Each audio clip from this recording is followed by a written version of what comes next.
everyone. Welcome to week 7. 2 more weeks to go with our weekly challenge reading results. So, remember last week, week 6, I shared with you our total as a school.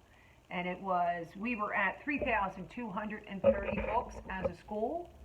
And this week, you all read 438 books.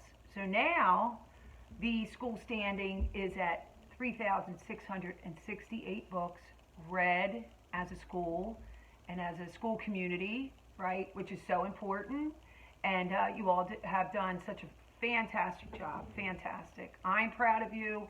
The staff is proud of you. I'm sure your parents are proud of you. Can't say that enough, and I try to say it every week.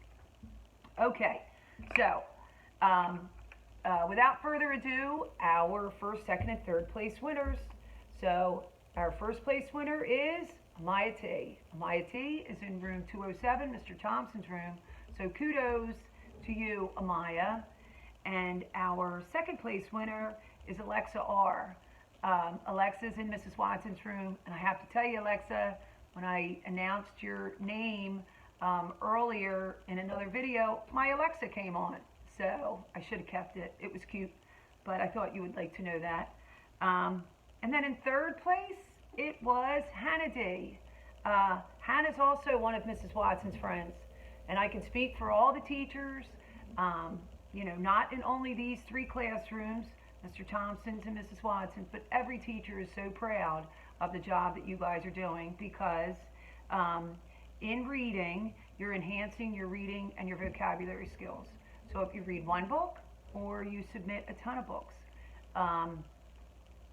you're enhancing your reading. And you know what? With those Google Forms, you guys are enhancing your typing skills too. So I'm going to be looking for that next year.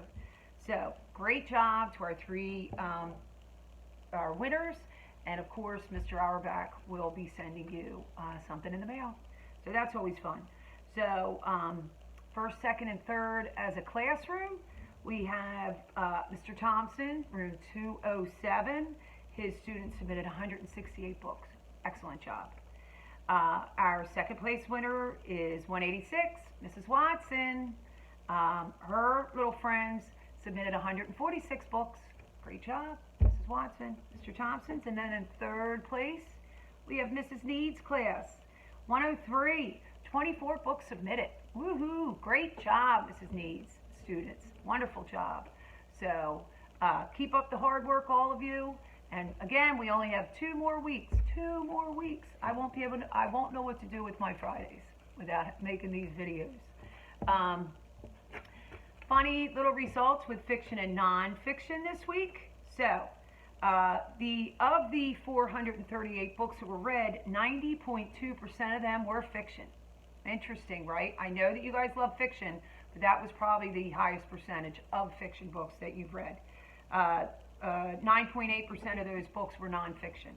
But finally, guess who won ebooks versus traditional for the first week ever?